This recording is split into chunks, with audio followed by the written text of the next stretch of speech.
In this video, we'll be talking about the software lifecycle and gaining some perspective on the activities that we'll pursue in this course. By the end of this video, you should be able to identify the main phases of the software lifecycle and describe activities that occur during each phase. You should also be able to list the 6 main programming concepts that we'll be covering in this course. The software lifecycle is a sequence of steps that are used to solve all computer problems. Any piece of software is created using the steps in the software lifecycle. If you took Computer Science 110 at UMW, you may have learned the acronym SDITM to remember the steps in the software lifecycle. If you come from a different background, you may have learned a different acronym. We're going to use the SDITM model to talk through the various activities in the software lifecycle today. Before any software is created, a team always has to analyze the problem. This involves communicating with the stakeholders to understand their goals for the project.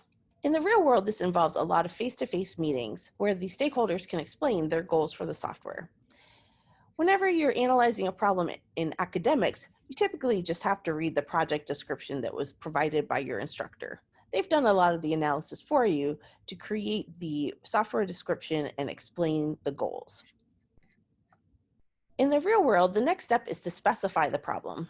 This is a continuation of the communication begun in the analysis phase, where the development team will write down all of the project requirements in English to make sure that all of the stakeholders have the same understanding of the project goals. When you're in a classroom environment, you get a shortcut because your instructor has usually carried out the specification step for you and has already written down the goals for the project. Once you have a clear understanding of the project goals, your next step is to design the solution. This involves creating an algorithm. An algorithm can take on many formats. You might use an input processing output table to describe the input, the processing, and the output for the project. Or you might use pseudocode, which is a bridge between English and programming languages. Or you might use a standard modeling language like UML. You'll learn UML in future courses. In this course, we're going to be using pseudocode and answering questions about the project during the design phase. The design phase also involves designing test cases for your code. Test cases are input that you can use to test your project, and you also include the expected output for each test case. This enables you to envision the behavior of your software before you start implementing it. The next phase in the software lifecycle is the implementation phase. In this phase, you translate your solution for the problem into a programming language like Java or Python. We'll be using Java this semester for all of our solutions. Whenever you write code, you typically don't produce error-free code the first time. And so you have to engage in debugging activities. The debugging phase enables you to identify problems or issues that are embedded in your code. During the debugging phase, you also make corrections to the code to make sure that it's error-free when you deliver it. Once you've validated your software and know that it's reliable, you are ready to release your software to the stakeholders. Often, as they continue to use your program, they uncover new issues or would like to request additional features. These things are covered during the maintenance phase.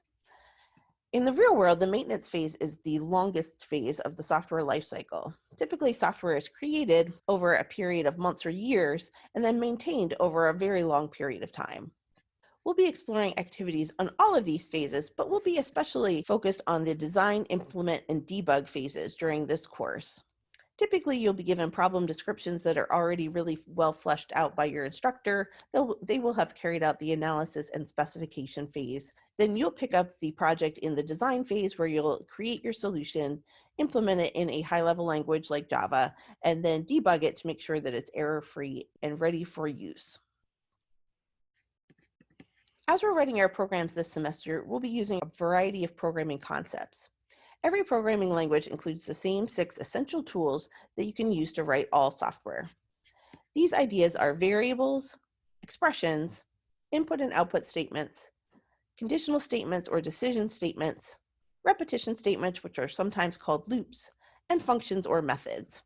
Because we're using Java, we're going to call our functions methods because that's the Java term for this concept. However, you might be more familiar with the term functions from a previous course. You can use these terms interchangeably.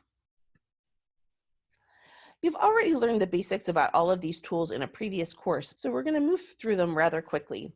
If you get confused at any point, don't hesitate to ask questions. You may wonder why we're using Java in this particular course. It's because Java is one of the most popular languages. As you move through the computer science major at UMW, you'll gain skills in all three of the top languages.